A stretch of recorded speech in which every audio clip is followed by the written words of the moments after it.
Now I address some issues that are also of concern for the well-loved high school students in our audience. Loving Heavenly Father has a plan for His young adults, and part of that plan is marriage and children. Now, just for fun, we want to share what we once taught about dating and hanging out. Here's a video of what I said in 2005 when the oldest young adults with us today were only about age 12, and the rest of you were just children or not even born. For many years, the church has counseled our youth not to date before age 16. Perhaps some young adults, especially men, have carried that wise counsel to excess and determined not to date before age 26 or maybe even 36.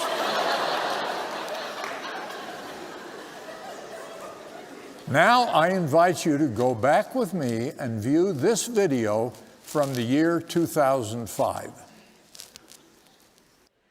Men, if you have returned from your mission and you are still following the boy-girl patterns you were counseled to follow when you were 15, it's time for you to grow up. Gather your courage and look for someone to pair off with.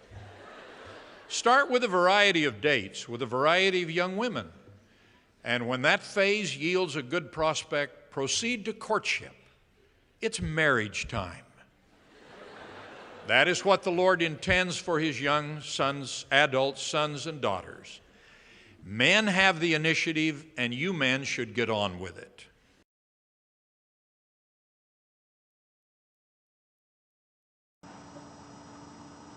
Travis Wayne gets home. So the day after.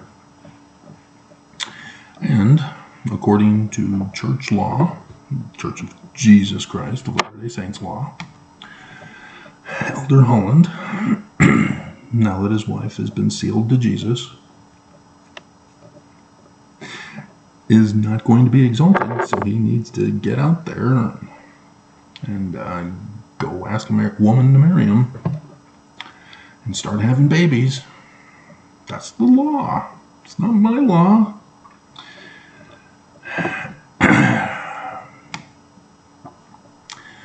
It all comes from the Family Proclamation. Family Proclamation says that the man presides. So much for equality. And that it is his responsibility to provide and protect the family. And just because your wife dies is no excuse to stop having families. Nelson, in 2019, had changed the law of marriage, which you know is the law of consecration. Yeah, you got to give all your wives to Jesus. The law of chastity, in which polygamy has been returned. And Mormons can be in denial all they want, but that just shows that you don't know your scriptures.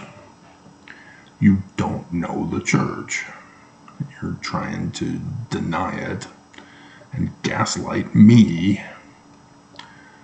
for it. So, yeah, Holland's got to get out there and start breeding again. Got to find a little girl. Thus the thumbnail picture. There's a reason why. Most of the time it's not until the end of the video that I get inspiration for what the thumbnail picture should be, because of what I just said at the end. And so yes, you're confused unless you listen to the end of my videos. And so this concept of abstinence only mixed with polygamy, mixed with patriarchal dominance, is a combination for destruction, a recipe for destruction, or an appetite for destruction. I think it's Appetite for Destruction on Megadeth's album cover, the name of the album cover. Peace sells, but who's buying? And it still shows when Oakes got up back in May to do his little 16-year-old Breed'em Young talk, in which he told the girls, 16-year-old girls, that they've got to start preparing for marriage, but they've got to prepare for marriage on their couch next to the phone, waiting for the guy to call them. And you wonder why there's an epidemic of singlehood in Mormon Utah? And so, yes, I have direct traumatizing experience with this. In February 1997, I deciphered Paleo-Hebrew. After the April conference, she had made her move to abandon me, flee the country and abduct the kids and my property and my research, saying that she didn't want her kids learning Hebrew. So that apparently was the justifying straw that allowed her to leave. She'd been planning and preparing to leave at least a year before, when we were up in Canada, as I was finishing up at the University of Lethbridge. She had gotten help from her dad, who was divorced, and had gotten remarried because he's obedient.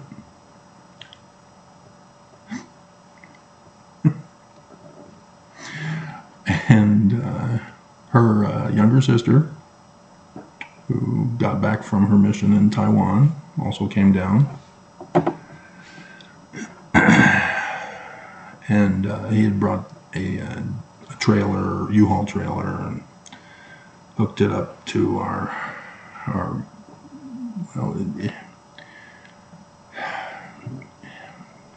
she really screwed me over. I was told that morning not to take the vehicle, that my dad was going to get it checked. And so I was supposed to take the other vehicle of his. And so I come home, my vehicle is packed with the trailer hooked up to it. And everybody was leaving. And so, she's 4 and he's 2, and you know they adore you. But I was the victim, not the woman. Is that the Dixie Chicks who sings that song? Oh, they don't go by Dixie anymore? Just the Chicks? So no longer white supremacist Confederates. They're now just bigots. Or sexist, I guess it is. But, she said she never loved me. You had me at my kids will not learn Hebrew, and all my stuff gone.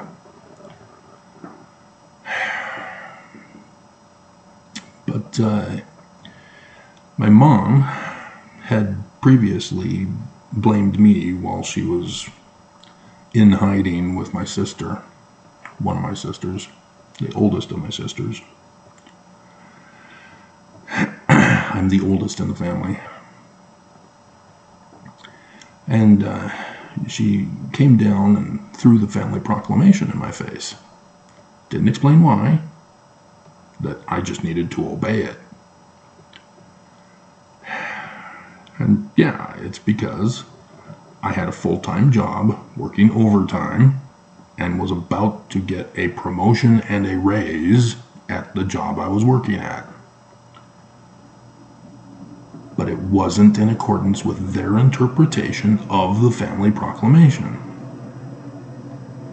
What the church does with generalized laws upon Mormons is allows Mormons to create hedge laws for themselves and to impose upon others. And my mom knew this. She was the one who conned me into coming down to Utah in the first place. That they had a new house and a basement apartment all finished, ready to go, so that I could, get help paying off the student loans. But nope, it was a trick. We got down there, we had to stay in their living room of the Kearns apartment that they had, because their Riverton home had not been finished yet. And so when we did move in, the basement was unfinished. They wanted me to build it. Bastards. And so, yeah, that just added to the problems. See, they weren't trying to help me while I'm trying to get a job and get out into the job market and taking care of the family and at the same time paying off the student loan debts. No, they wanted me to work for it. That's the con. And so, yeah, because I didn't get out and into my own house quick enough, we moved in August 1996. And so I don't think it wasn't a year. It was April. So August, September, October, November, December, January, February, which was 6 months that it took me to decipher Paleo-Hebrew. And then March and April, 8 months. Not even a pregnancy.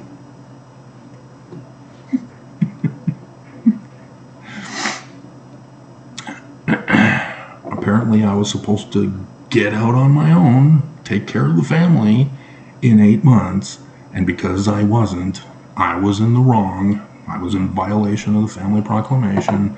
I was the sinner. I was the evil person. Children belong with their mother. And I was utterly ruined. And then they go and blame me for not pulling myself up by my own bootstraps that they knocked me down with to get right back on the saddle and get another wife. Although my mom came to me and says, don't you dare even think about dating another woman until after the divorce is final. Bleep you, Mom. Stephanie was already dating. Her family was trying to set her up with the son of the stepmom. Because they don't want to take care of her. So they wanted to set her up to get married so that he can then be responsible for taking care of her. And so the bishop ended up having to pay for her lifestyle. And the lawyer. Whereas I had the bishop who had purposely divided us in the first place. Stephanie just manipulated him to the core. She played him like a fiddle and he fell for it. And yeah, he's Lester, the child molester. Why is it that stake presidents are so uninspired that they keep putting bishops in office who become predators of children? What's up with that? Discernment, my ass.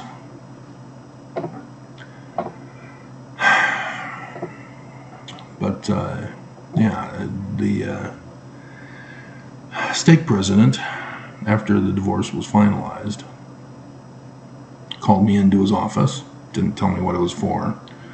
I'm going, really? You're putting me into a stake calling? No, not in Utah. He booted me out of the family ward because it's my duty to find another woman and start having a family with her. Seriously. And so off I go into the younger singles ward, where Mormon girls still believe that a man who's divorced is wicked and he needs to stick to his own kind, as they told me directly. And so, yeah, I get booted from the family ward. My life is utterly destroyed. More than 50% of my income has been stolen from me every paycheck. Oh, they're not supposed to, Travis. You do not know Utah. And yet I'm the one who's to blame. So this abstinence-only polygamy and patriarchal abuse is a recipe for destruction, appetite for destruction, whatever. It's got the nuclear bomb on the cover, which I have on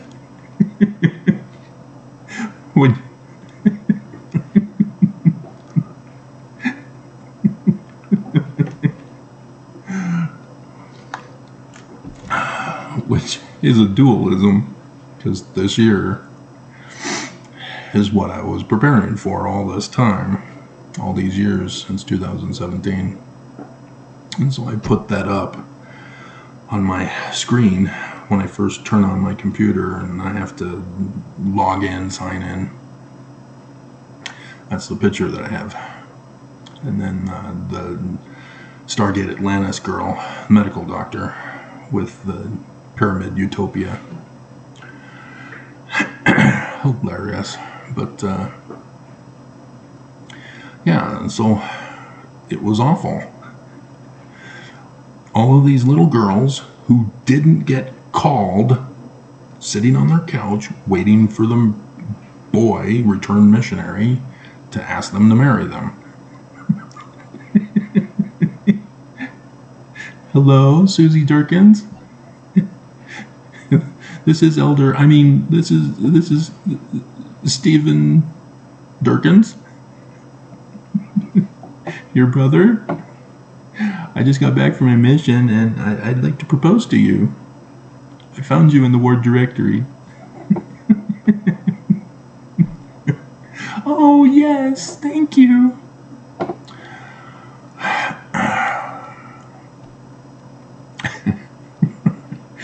But yeah, that's why they had the singles ward, is to get Mormons married off.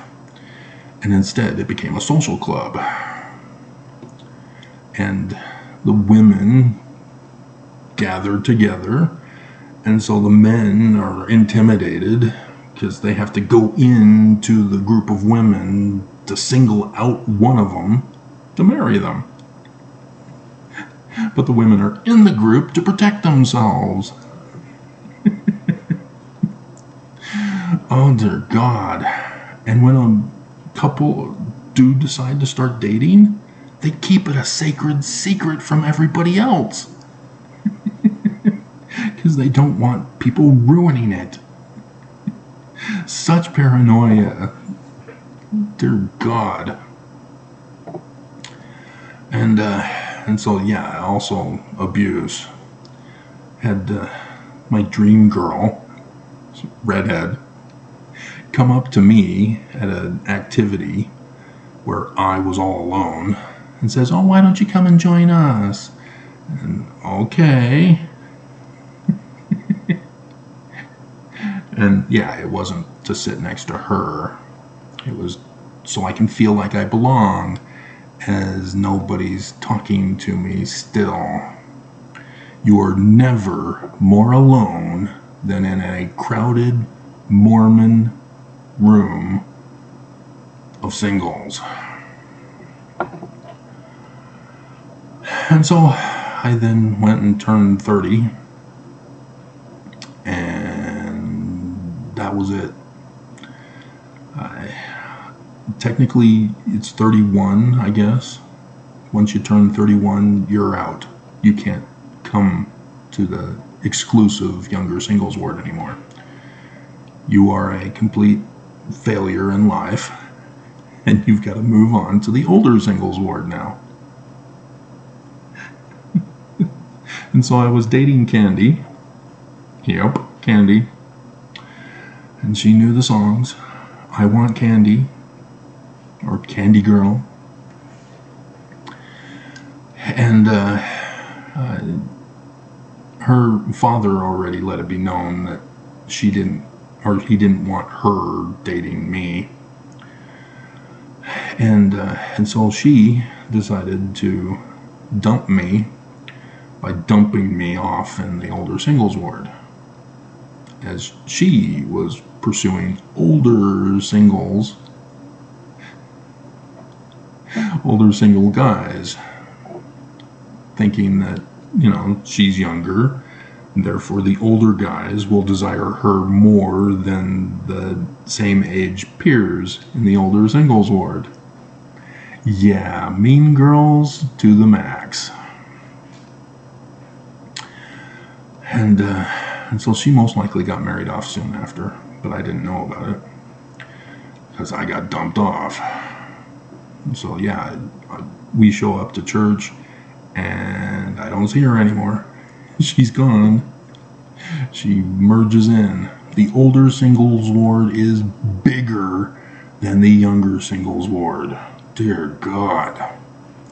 And it was the one branch on 7200 South, right behind the fire department. I don't know if it's still there or what's up with that now. But sacrament meeting filled into the overflow onto the stage on a normal basis. We were the record breaker in the valley. Everybody came to us. And so then we'd have branch presidents who wanted to enforce the laws to keep it exclusive, saying that you had to live within the boundaries to be a member in the branch and to participate in activities. And yet we still had old men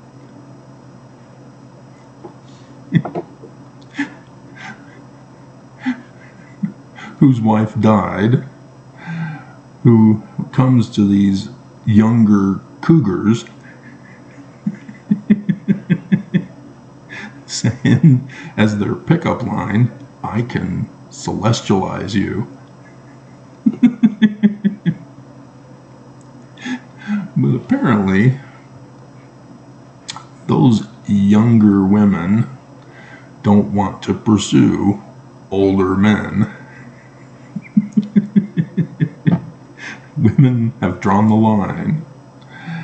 And so the older singles ward has the cutoff at 45. Women, can you help explain to men why the age cutoff is 45? Can you help explain why mommy is no longer having babies but daddy is?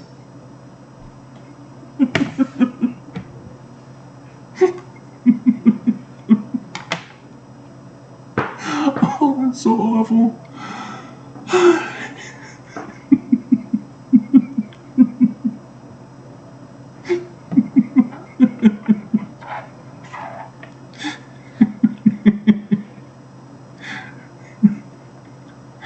Oh, dear God. Such a nightmare in this church. Like I say, the church purposely hates you, women. Have you not caught on?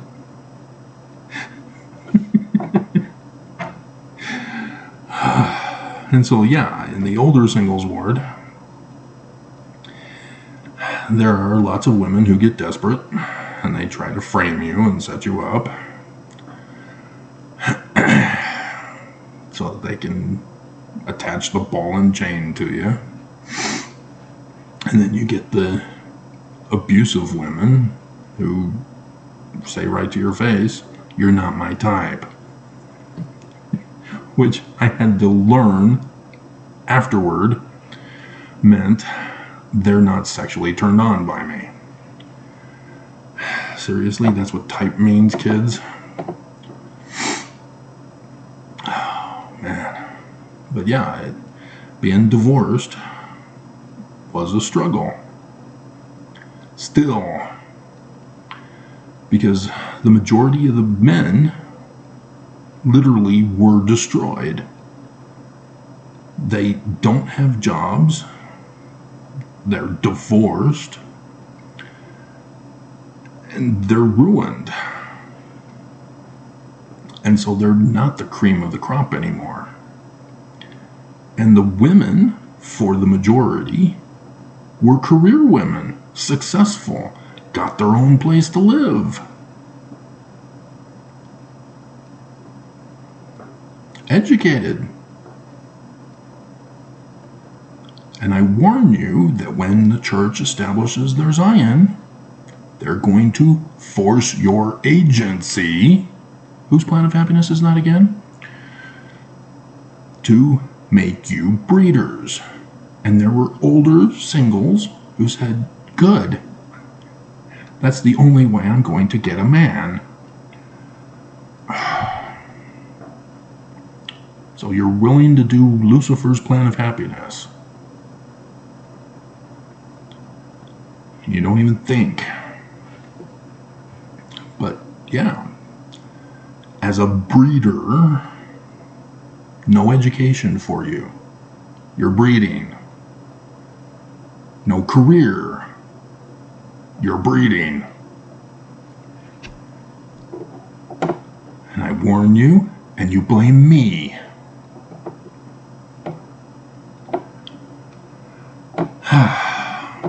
So, that's the happy, joy. There are lots of songs for the theme song in the description below, aren't there?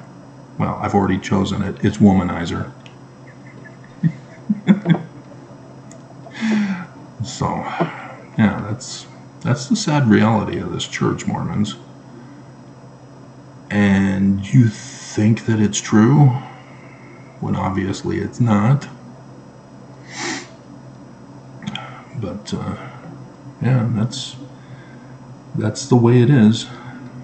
And so, even though Holland is near death, according to the church that he is leader of, he is required to get back on the saddle again and start pursuing marriage. Otherwise, he's wicked. We have to be practicing polygamy. That's the new law under Nelson. He's returned it. So, there you go. Happy July 29th.